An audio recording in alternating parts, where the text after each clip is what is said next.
Olá, amados, que a graça e a paz do Senhor seja com todos. A Ele, ao Senhor, somente a Ele toda honra, toda glória e todo louvor, porque somente Ele, o Senhor Deus, Criador de todas as coisas, é digno de receber louvor. Como devemos orar pelos nossos irmãos? Como seria uma oração objetiva pelos nossos irmãos? Existem nossos irmãos novos convertidos, que nós temos que ter um pouco mais de cuidado, mas existem nossos irmãos que já estão há algum certo tempo na igreja, pessoas que não são evangélicas, e a gente tem uma preocupação em orar por elas e acabamos orando errado. Aqui tem um exemplo aqui de Paulo, em Efésios, no capítulo 1. Vou ler a partir do versículo 15 para você ver qual era o pensamento de Paulo ao orar pelos irmãos em Éfeso.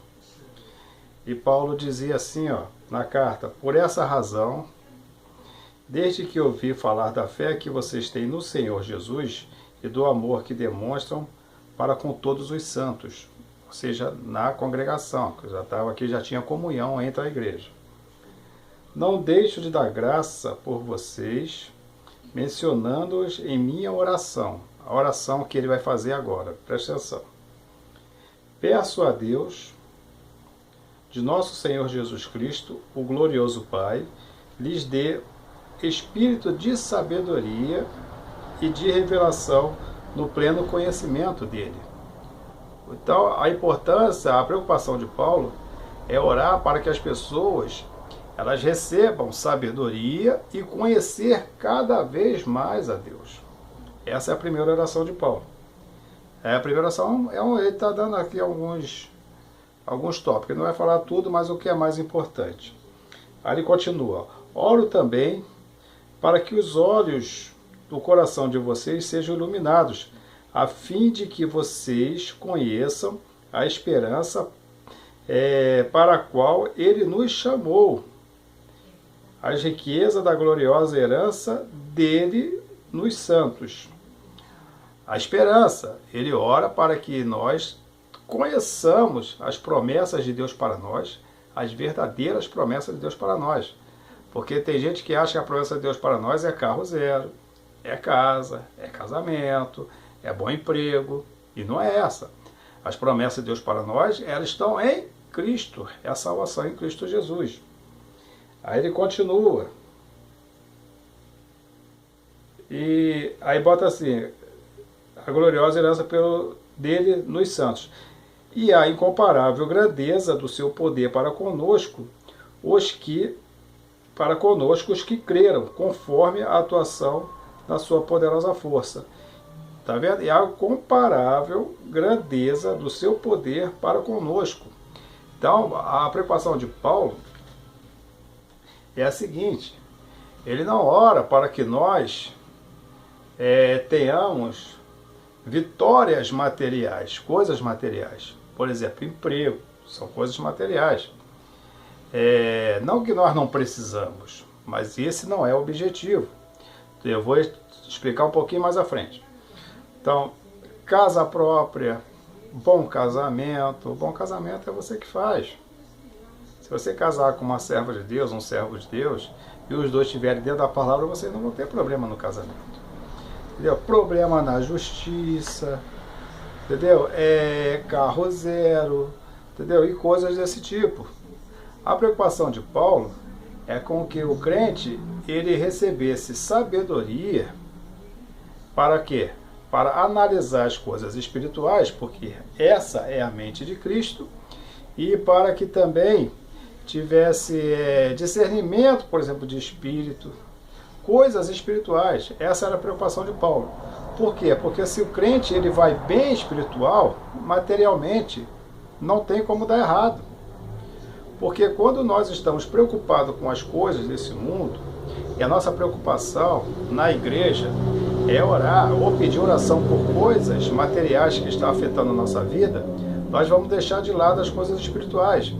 É o que Jesus deixou bem claro: busca primeiro o reino de Deus e a sua justiça, e as demais coisas vos serão acrescentadas.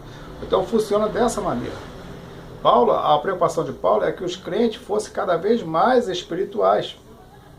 Cada vez mais espirituais, você não terá problema na sua vida material. Mas se você tem problema, se você tem uma preocupação em receber bênçãos, né, que muitas igrejas pregam, que são coisas materiais, que são bênçãos financeiras, é a prosperidade, você vai deixar de lado as coisas que são espirituais. Você vai fazer exatamente o contrário. Você vai buscar, em primeiro lugar, as coisas que são materiais, para que as demais coisas espirituais sejam acrescentadas. Ou seja, você recebe uma bênção material e aquilo ali vai fortalecer a tua fé como um testemunho de que Deus realmente está atuando. E a coisa é exatamente ao contrário. Você conhece Deus, conhecendo Deus você vai saber o que realmente você precisa, o que realmente é necessário para você. O carro zero não vai ser tão necessário para você. E você vai entender se você precisa ou não ter um carro zero se você for espiritual. Você é espiritual, você vai ter uma família equilibrada. Se você for espiritual, você vai ter um bom relacionamento no seu emprego. É assim que as coisas funcionam. Então essa é a preocupação de Paulo. Paulo não orava pela causa da justiça do irmão. Paulo não orava pela irmã que estava sem casa. Paulo não orava por essas coisas. Sobre essas coisas, Paulo conversava para que as pessoas pudessem ajudar uns aos outros. Essa é a nossa obra social entre irmãos, ajudar uns aos outros. Agora a oração de Paulo é para que nós crescêssemos espiritualmente, porque crescendo espiritualmente não tem como nós fracassarmos materialmente. E é assim que funciona. É assim que a Bíblia nos ensina e é assim que temos que viver. E se você tentar viver de outra forma, você vai se frustrar. Você vai ser um crente triste, você vai ser um crente amargurado, você vai ser aquele crente que só vai ficar na igreja porque tem medo de ir para o inferno. E não porque você ama Cristo e busca conhecer a Cristo.